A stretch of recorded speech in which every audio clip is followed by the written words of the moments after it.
Estamos de volta com Religare, Conhecimento e Religião.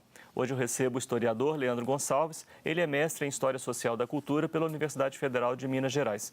Na nossa conversa sobre a Ordem Terceira do Carmo, no final do primeiro bloco nós falávamos, você contava para nós a história, né, da Ordem Primeira, né, e eu fiz uma pergunta que algum telespectador pode se fazer. Quando fala carmelita descalço, nós estamos falando do que exatamente? Então, no século XVI, a ordem que já vinha, desde o século XIV, instituída pelo Papa, ela começa a perder um pouquinho daqueles valores que a regra albertina, aquela regra do século XII, que dava aos carmelitas. Então, Santa Teresa d'Ávila, ela viu que aquela regra primitiva estava sendo esquecida. Então, o que ela resolve? Ela resolve fazer uma reforma. Então, eles são reformados. E o que essa reforma visava? Visava voltar àquela antiga observância, daquela regra mesmo, a austericidade que aquela regra tinha.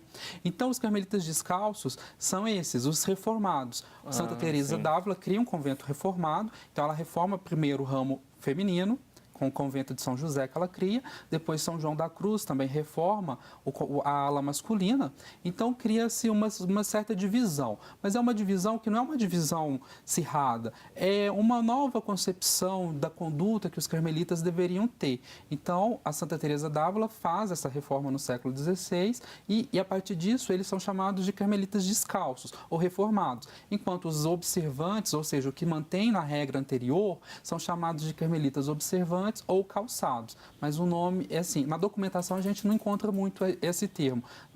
Em Minas Gerais, por exemplo, como as ordens terceiras eram todas vinculadas ao Convento do Carmo do Rio de Janeiro, e o Convento do Carmo do Rio de Janeiro era da antiga observância, então a gente encontra apenas esse nome, da antiga observância. Mas, no entanto, Santa Teresa d'Ávila, São João da Cruz, é incorporado ao repertório iconográfico, tanto dos calçados quanto dos observantes. Dos descalços, dos calçados e dos descalços. Por quê? Quando ela é elevada à santidade, e ele também, não faz jus você não ter devoção por eles. Entendo. Bem, você que trabalhou sobre a iconografia, boa parte dessa iconografia representa os grandes personagens, né? Então você citou já alguns profetas, já do Antigo Testamento, a própria Santa Teresa, João da Cruz, mas falando sobre os profetas, né? Como que se dá essa representação do profeta Elias, do profeta Eliseu nas igrejas aqui em Minas Gerais? Então, o repertório iconográfico busca mostrar os grandes nomes, porque o repertório iconográfico ele tem uma função pedagógica, e essa função pedagógica visa orientar a conduta moral dos membros que participam daquele sodalício. Então, o que acontece? A representação que a gente tem principal do profeta Elias é o profeta Elias. Duas representações, a representação imagética, quanto figura de culto, o profeta Elias na sua representação típica. Roupa carmelita, que é o hábito branco, o hábito marrom, com uma capa branca, uma espada, que remete ao acontecimento no Monte Carmelo, em que ele derrotou os profetas de Baal, e uma casinha, ou uma igrejinha na mão, que é o símbolo da fundação mítica dos carmelitas. E na representação pictórica, ele está representado no carro de fogo, que é o momento final da vida dele. Então, é o momento que ele é arrebatado aos céus no carro de fogo e deixa o manto para o profeta Eliseu. É assim que a gente encontra, por exemplo, a pintura do forro da nave da Ordem Terceira do Carmo de Diamantina e da Ordem Terceira do Carmo de Sabará. Em Ouro Preto também, ele aparece nesse momento, que eu acho que é um momento importante da vida dele, vendo aquela prefiguração da nuvenzinha. Tanto é que na nuvenzinha que a gente tem no forro da sacristia do Carmo de Ouro Preto, tem um anagrama da Virgem Maria, o AM, que é esse momento mesmo. Os outros santos também são representados nessa atitude contemplativa. E aí já da história da própria ordem. No momento que eu coloco no meu texto como uma aparição hierofânica, nesse momento em que o sagrado se manifesta. Então, é assim como com São Simão Stock, que foi o que recebeu o escapulário. Então, dos carmelitas, o símbolo distintivo máximo que a gente tem é o hábito carmelita e o escapulário.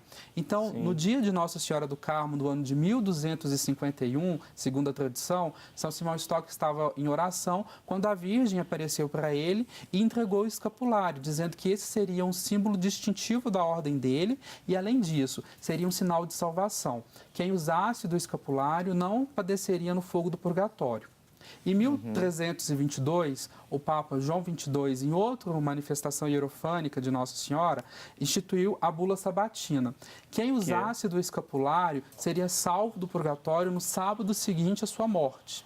Então, a partir disso, o escapulário, como símbolo distintivo, também se tornou um símbolo atraente, porque quem usasse dele, e essa questão do purgatório, da salvação e do além, era uma preocupação importante para a sociedade mineira do século XVIII. Não antes, até mesmo a sociedade luso-brasileira tem isso bastante. como uma preocupação importante. Então, essa preocupação escatológica que se dá em torno do além e do próprio purgatório, o escapulário tornou um sinal distintivo e um sinal de atraente mesmo para os carmelitas. Agora, o próprio escapulário, ele já passou do domínio, né, Sim, da ordem. Também no século XVIII isso já acontecia?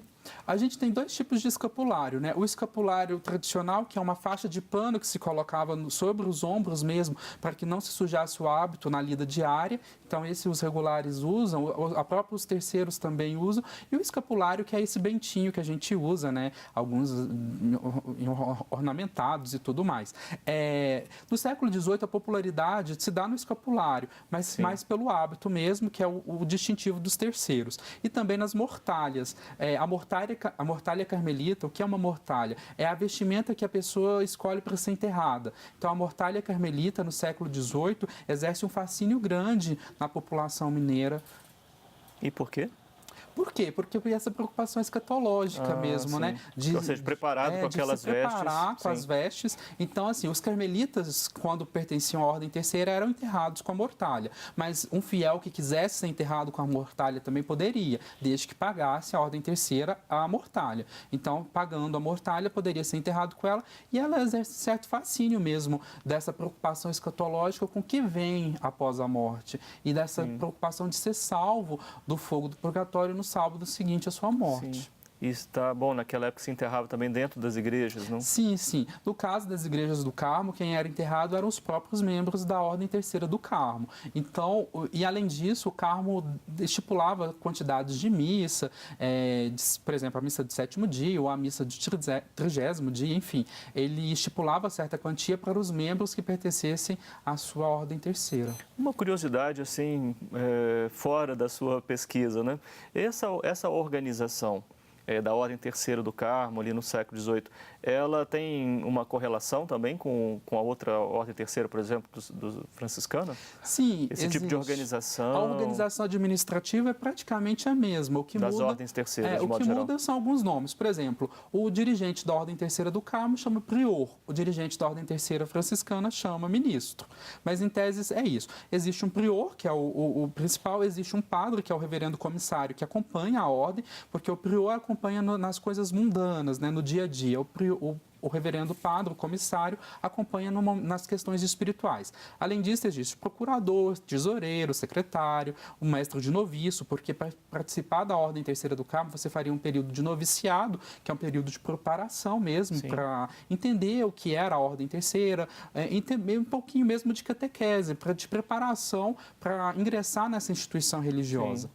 Mas, Leandro, você fala que tem uma pessoa, o prior, então ele cuida da dimensão civil, né? Sim. Você chamou de mundana. A ordem, ela atravessa também, então, esse portal da igreja, ela avança na organização da vida pessoal? Sim, porque pertencer a uma ordem terceira era um sinal de status naquela sociedade. Então, a ordem terceira é um lugar que comunga várias pessoas. Então, ali é um momento de sociabilidade e de amparo mútuo mesmo entre as pessoas. Então, por exemplo, é comum a gente encontrar na documentação, se alguém que pertencesse à Ordem Terceira do Carmo caísse em desgraça econômica ou política, a Ordem daria algum jeito, de alguma forma, tentar ajudar essa pessoa, porque o auxílio mútuo entre os próprios membros, essa socialidade horizontal, é comum nessa sociedade. Então, acontece isso. Bom, você falou da iconografia que servia também para catequese, para uma orientação.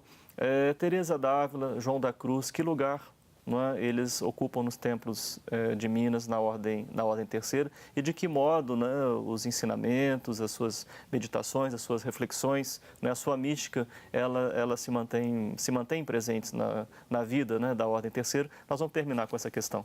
Então, a pesquisa buscou entender o repertório iconográfico e como que a imagem de culto, a imagem devocional, busca ter essa relação com a mensagem que se transmite.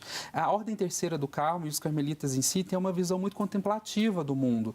Então, os escritos de Santa Teresa, os escritos de São João da Cruz, orientam os carmelitas nesse aspecto mesmo, dessa contemplação do sagrado para se elevar espiritualmente, buscando esse conhecimento, buscando essa aproximação mesmo. E nesse aspecto, as manifestações hierofânicas da Virgem Maria mostram bem isso, né? Ou então mesmo a manifestação, a transverberação de Santa Teresa, né? É uma manifestação hierofânica, né? O sagrado se revela e é uma questão mesmo de contemplação, de buscar que a partir da oração se também chegaria à elevação do espírito. Sim. Do ponto de vista da conservação, essas 6 igrejas em Minas Gerais, elas estão em bom estado de conservação? Em termos de conservação, estão em bom estado. O que eu busquei na pesquisa, e eu termino a minha dissertação com isso, é que a gente só preserva se a gente conhece. Então, buscar entender qual é o repertório iconográfico, qual é a orientação que os carmelitas tinham no século XVIII, ajuda nesse processo mesmo de entendimento do patrimônio histórico, do patrimônio artístico, do patrimônio religioso que a gente tem, e ajuda na preservação, evitando que restaurações mal sucedidas aconteçam, ou mesmo que o patrimônio se perca, porque se valoriza esse patrimônio artístico. Muito bem, Leandro, muito obrigado pela sua participação, parabéns pela sua pesquisa e um agradecimento especial. Aqui acho que todos os mineiros precisam agradecer essa pesquisa que você fez. Importante depois as pessoas buscarem se informar sobre o seu trabalho.